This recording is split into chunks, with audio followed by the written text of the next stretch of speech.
You poured it into your coffee this morning, thinking you were making the healthy choice. The carton said oats. It said plant-based. It said creamy, wholesome, better for your heart.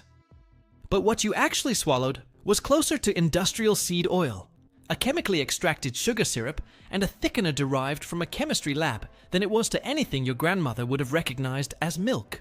Peer-reviewed research indicates the glycemic response from certain oat milk formulations can spike blood sugar faster than a can of soda.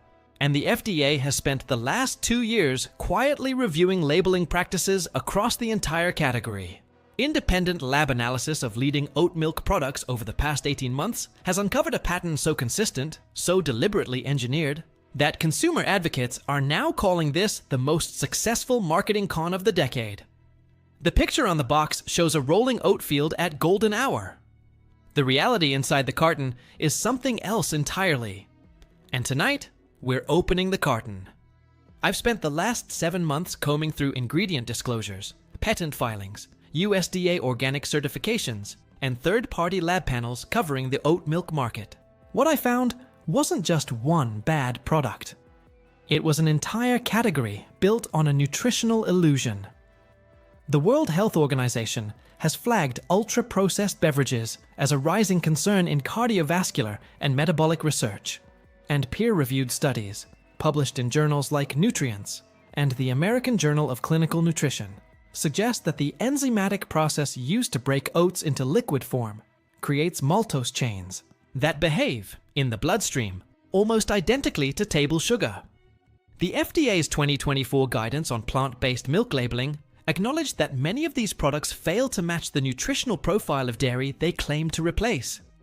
This matters now because the oat milk category has exploded from a niche health store item into a multi-billion-dollar supermarket fixture, poured into the coffee of millions of Americans every single morning, many of whom genuinely believe they are drinking something closer to whole food than to a manufactured beverage.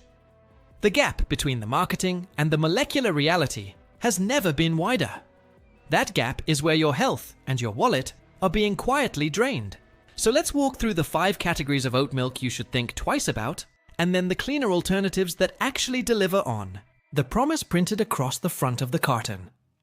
The first category you want to put back on the shelf is what the industry calls the barista blend, specifically the versions formulated with refined seed oils for frothing performance. Pick up almost any popular barista oat milk and scan the ingredient panel. You'll find canola oil, sunflower oil, or what's vaguely listed as vegetable oil. That oil isn't there for nutrition. It's there to mimic the mouthfeel of dairy fat when steam wands hit it in a cafe. Reports indicate that some products in this category contain between 3 and 7 grams of added seed oil per cup, which research suggests may contribute to inflammatory markers when consumed daily over time. You're drinking oats, yes, but you're also drinking solvent-extracted industrial oil with every sip. The carton doesn't whisper that part. The second category is the flavored creamer-style oat milk. Vanilla, chocolate, pumpkin spice, seasonal holiday varieties. These look like dessert, and they act like dessert. Independent lab breakdowns of several flavored oat milks show total sugar content ranging from 12 to 19 grams per cup, much of it from added cane sugar, agave syrup, or what's labeled as natural flavoring that hides a cocktail of concentrated sweeteners. You're not cutting dairy to be healthier.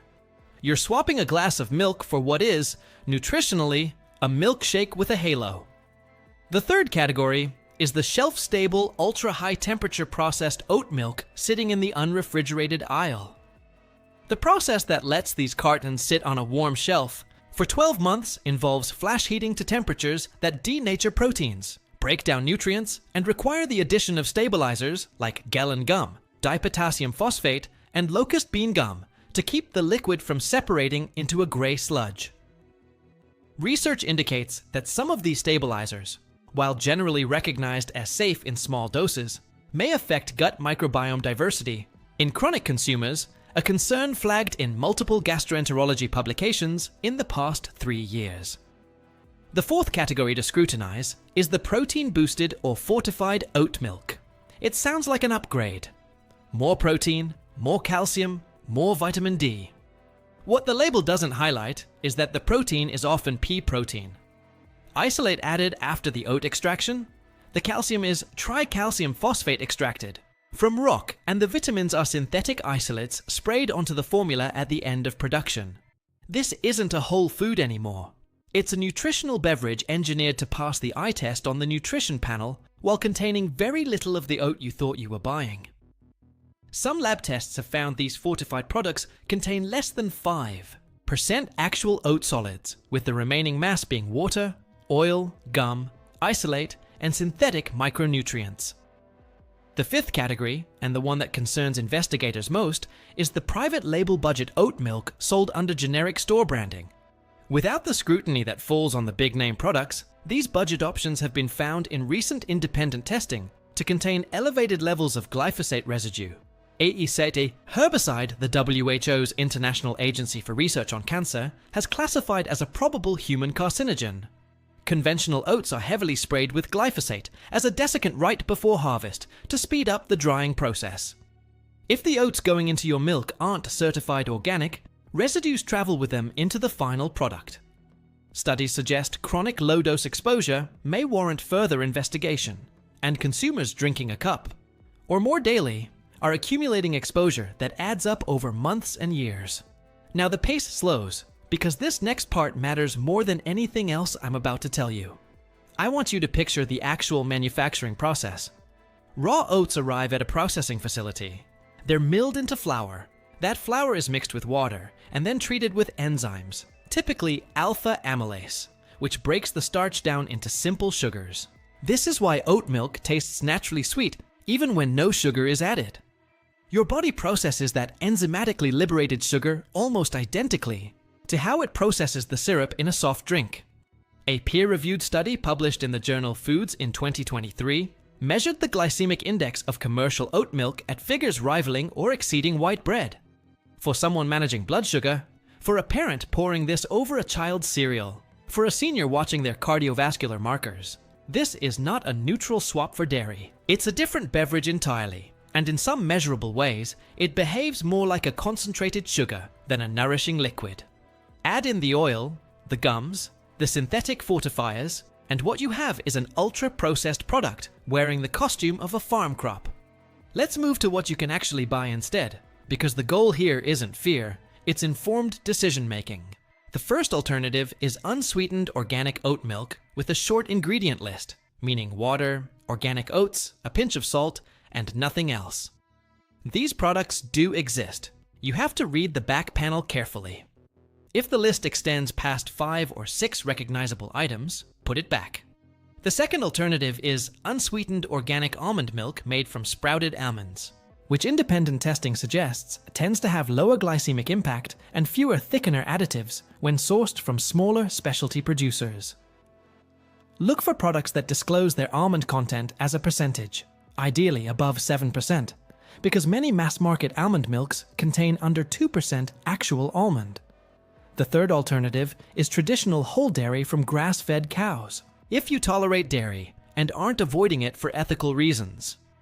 Research consistently indicates that whole milk from pasture-raised herds carries a more favorable fatty acid profile than industrial dairy, and doesn't require the enzymatic, mechanical, and chemical steps that go into plant milk manufacturing. The fourth alternative is making your own oat milk at home. 1 cup of rolled oats, 4 cups of cold water, a pinch of salt, blended for 45 seconds, and strained through a fine mesh bag.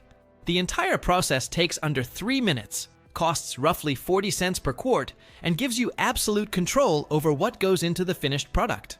No gums, no oils, no synthetics. You lose the long shelf life, but you gain everything else. The fifth alternative is unsweetened coconut milk beverage in a carton, not the canned cooking version, which some studies suggest offers medium-chain triglycerides that behave differently in metabolism than the long-chain fats in dairy, or the seed oils in commercial oat milk. The sixth alternative is hemp milk, a category most shoppers overlook, which tends to come with a simpler ingredient list and naturally contains omega-3 fatty acids. Here's what I want you to do the next time you stand in front of the refrigerated case at the grocery store. Step 1. Turn the carton around and read the ingredient panel before you read the marketing copy on the front. If you see the word oil, any oil, Ask yourself why it's there. Step 2. Count the ingredients. 5 or fewer, you're likely holding something closer to real food. 10 or more, you're holding a formulation.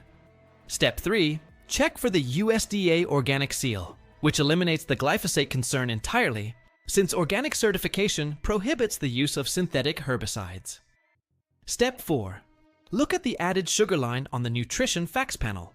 0 grams of added sugar is the only acceptable number if you're treating this as a health product. Step 5. Consider the price per ounce against a bag of organic rolled oats.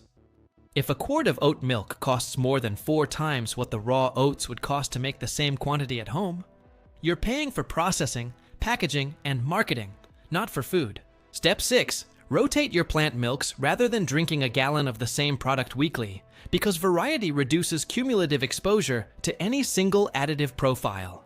Step 7. Watch for the seals that matter: non-GMO project verified, certified glyphosate residue-free, and regenerative organic certified, each of which signals a meaningfully higher bar than standard conventional labeling. The oat milk aisle is a lesson in how modern food marketing works. A simple, wholesome ingredient gets milled, enzymatically broken down, emulsified with industrial oil, stabilized with laboratory gums, fortified with synthetic nutrients, and packaged with artwork of sun-drenched fields. You are then charged a premium for the privilege of drinking something that started its life as a 50-cent scoop of oats. The carton doesn't lie exactly.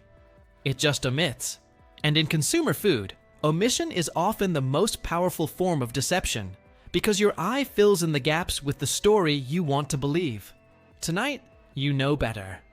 You know which categories to avoid, why the ingredient panel tells a different story than the front label, and what cleaner alternatives actually look like when you pick them up off the shelf. Your family trusts you to make the call on what goes into the morning coffee, the bowl of cereal, the after-school smoothie. That trust is worth the extra 30 seconds it takes to flip the carton around. Pour with your eyes open, and the oat milk aisle loses its power to mislead you ever again.